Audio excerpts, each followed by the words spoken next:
Hello there, everyone. I am Counselor Megan Hylton.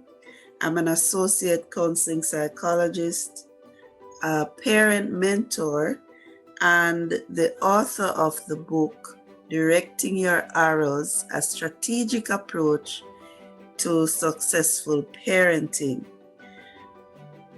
Best of all, I am a life that has been changed and continues to be transformed by the love of God and the finished work of His Son Jesus. Over the next few weeks, for the month of May, we will be taking a journey together as we discuss how to parent intentionally in this age and in this season. Today, we are laying the foundation by exploring what it means to be an intentional parent and how this approach can positively impact our children. You know, as I am about to start this journey, I can't help but reflect on my childhood. When I was a child, life was about playing and learning as I played. There was a lot of reading because my mother was a teacher, so the whole house was filled with books. And life was also about family and learning to read, getting my schoolwork done, of course, and all the benefits of being raised in a rural Caribbean community. And I'm sure if I have any listeners from the Caribbean, you can identify with that.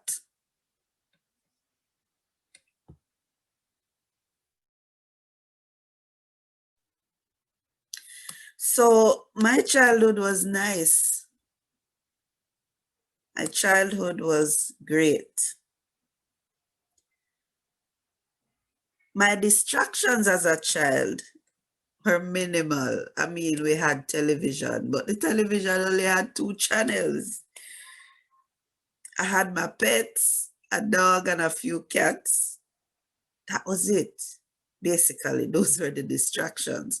And the fact that I enjoyed the outdoors. So there were times when I would just want to be outside, climb an orange tree if I could, pick a few guavas, and just enjoy life.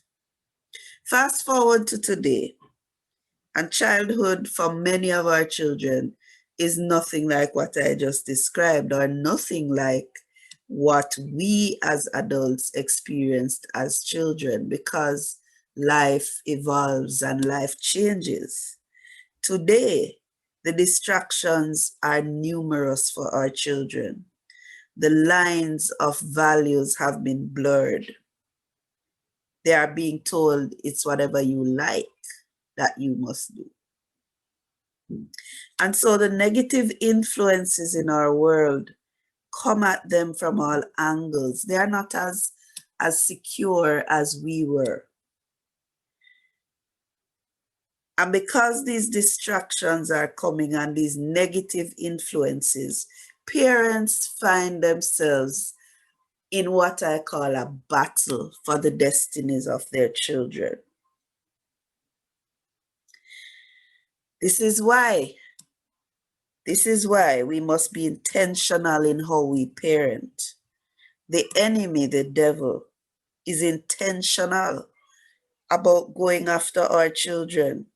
We cannot afford not to be intentional and deliberate in how we carry out our roles as parents. The hope that I hold on to is that when we look in the Bible, there are many men and women of God who we sometimes refer to as heroes, who also grew in a hostile, depraved environment, but the purpose of God for their lives was not aborted. And I'm sure that every parent who is listening to me today, that's your desire for your child, that the purpose of God for them will not be aborted. And so I'm going to read a section from my book, just a little excerpt, which I think captures where my heart is regarding this topic. Today it appears that many Christians are the most nonchalant about deliberately teaching our children what we believe. Most Christians leave things to chance when it comes to their children and their spiritual walk.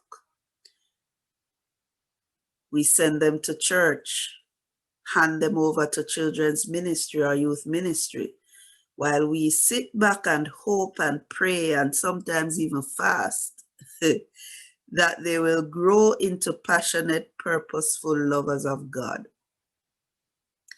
While we relax, though, the enemy of our souls has orchestrated and intensified his efforts in flooding our children's minds with everything anti-God to make Christianity appear irrelevant and lifeless. He works through the media, the internet, books, friends, and I dare say even some teachers and people of influence. If our children have no value base from home, they are like unarmored civilians in the middle of a fierce and bitter battlefield, exposed and vulnerable.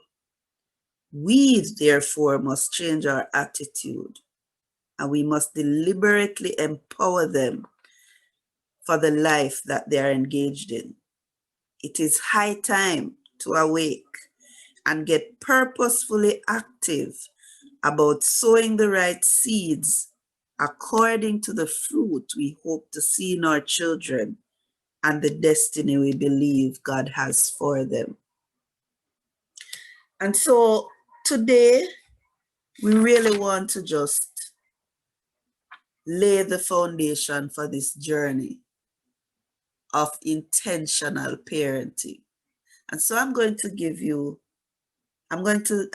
talk about 5 points quickly. Won't be staying long on each, that I believe can lay the foundation for where we will go over the next couple of weeks.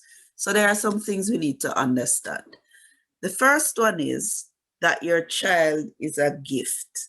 And if you are anywhere near to any of your children, I want you to look at that child and remember, just say to yourself, my child is a gift. Psalm 127 verse 3 says, lo, children are an heritage of the Lord, and the fruit of the womb is his reward. If you are hearing me today and you have brought a child into the world, you have fathered a child, you've mothered a child, even if this child is not your biological offspring, I want you to understand that the child or your children are gifts from the Lord. Now, if I get a gift from a king, if I get a gift from God, I'm going to see that gift as valuable. All right? So that's the first thing you need to understand. There are many persons today who wish they could have children or wish they had the opportunity to pour into a life as a parent, and they have not received that. For you to have been given that opportunity is evidence enough that your child is a gift. And as of today, if you've not been treating that child like a gift, I want you to start to treat that child as a gift. All right? And the source of the gift is important. So the Bible says that the fruit of the womb is a reward from God. Secondly, parents are stewards of the gifts they receive. So if you have children, the children are your gifts, and you are a steward of those gifts. A steward is someone who is given responsibility for the management of someone else's property. Your children first belong to God, and you are given the task of managing or parenting them. How you handle your gifts will have generational effects so you must handle with care. This means purposefully and strategically managing your children as treasures, though yet unlocked, but assigned to you by the King, because that is what they are, God's gifts to you. So you're a steward. They belong to God first. I say to persons all the time, your child is a God idea in living color. God doesn't waste time. He doesn't create human beings just for creating sake. Your child has purpose wrapped inside him or her, and God has selected you to manage that gift, to manage the child that he's given you. Don't take it lightly. All right? Do not take it lightly. Now, many times when we hear that, we begin to think, oh my God, this is a big deal. Yes, it's a big deal. And you may be thinking, I can't handle this. I remember the first time I held my daughter, my first child. There was this overwhelming feeling of joy because I had waited and prayed for years, and finally I was holding my baby. It was a moment I can't forget. But mixed with that joy was a feeling of apprehension. Do I have what it takes to give this baby all that she needs to become all that she's meant to become? And so I know that parenting can be a daunting role. It can feel overwhelming. It can feel like it's heavy. And yes, it is not easy. But guess what? Listen to my third point now, people. Parenting is a journey. It's a learning process. It is a journey of discovery. And because of that, I think parenting is exciting. You can talk to 20 parents in one room, and even though they may have experiences that may be a bit similar, you'll never find two parents who have the exact same experience. It's a dynamic journey. It is a journey that every day brings something new with it. And so I don't want you to get overwhelmed, even though the truth is you have a responsibility that I will not make you take lightly. But at the same time, there are too many parents who are working so hard at being the perfect parent that they miss the journey altogether. They are working so hard at getting it right that they miss the journey altogether. I don't want you to miss it. There's a lot of fun in there. There are a lot of memories that are created. You can learn so much from your children, right? And we'll touch on those as we go along. So our third point is that raising children, parenting, is a learning process. So don't be too hard on yourself. You're going to make mistakes because you're not perfect. All right? You are going to not get everything right because you are human. But I want you on your way to the destination of looking at your children and feeling proud of who they have become. On your way to that destination, enjoy the journey. Our fourth point today: know your hindrances to embracing this call to parenting. And I call it a call because I believe that's what it is. I believe that my children are destined to be mine. I was selected to be their mother. They were selected to be my children. And so when you have a child under your care, you are called to it. And I want us to begin to see it that way. But there are some hindrances, some things that can hinder us from fully taking on this role as a parent. And I believe I just want to mention them today quickly. I have 4 that I have highlighted in the book. The first one is feeling incapable, and I touched on that just now. Feeling that you don't have what it takes. And so as parents, we have to manage our self-talk. Self-talk is a conversation you have with yourself almost all the time. What are you saying to yourself about yourself as a parent? Okay. Remember, the Bible says in Proverbs 23:7, as a man thinks in his heart, so is he. So you have to, I want you for the next 7 days to monitor your thoughts. What are you thinking about yourself as a parent? All right. Because if you are having mostly negative thoughts, like I am no good at being a father, or my kids hate me, or I don't have a clue what to do, then it means that you will not be able to fully embrace your role because you don't think you're capable. The second hindrance is busyness, being too busy, trying to get things the way you want them to be so that you have no time for your children. And I'm going to dedicate 1 week just to that, so I won't labor on that. But being too busy can hinder you from embracing your call. Having a wrong focus, only being focused on what society says is success, can cause you not to parent as well as you should. And then I have learned behavior. And I think this is very important. Are you just basically running in autopilot and parenting your children the way you were parented? Many of us do that.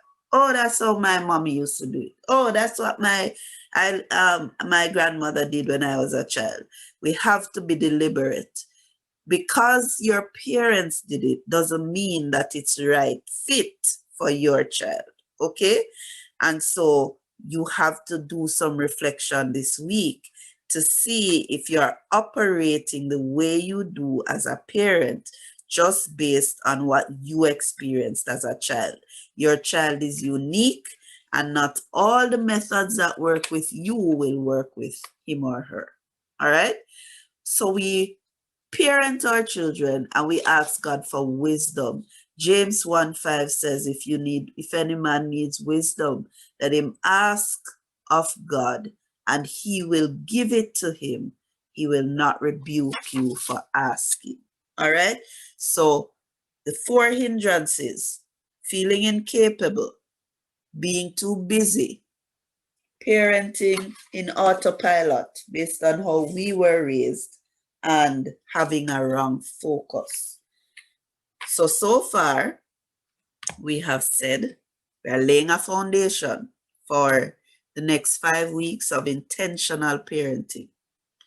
And we said, number 1, your child is a gift from God. Number 2, you're a steward of the gift God has given you. Number 3, parenting is a journey of discovery. It's a learning process, and we should enjoy the journey. Number 4, know your hindrances to embracing your role as a parent. And the last point is affirm yourself. I'm big on affirmations. And why am I big on affirmations? Many times, if we're to sit around and wait for somebody to affirm us, we'll never get it.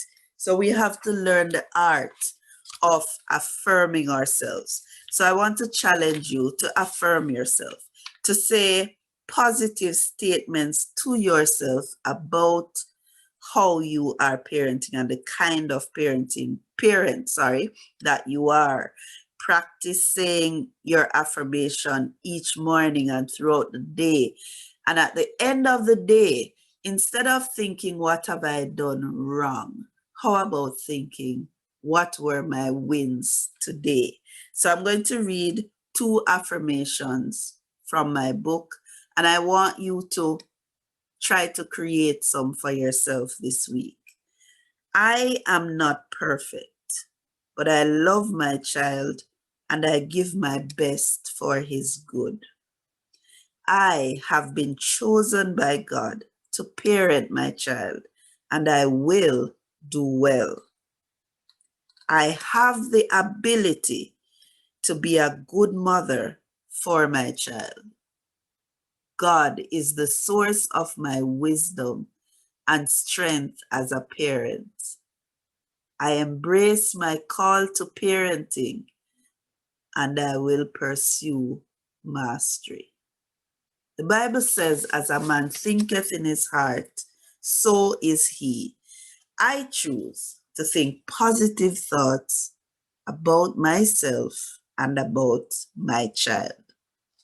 I want to thank you for spending these few minutes with me this week as we lay the foundation for the next few weeks of intentional parenting.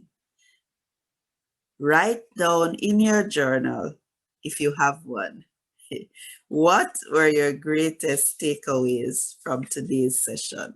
I look forward to continuing this journey next week, same place, same time. And I declare over you that the God of all wisdom will give you all that you need to impact your children and influence generations. God bless you. See you next week.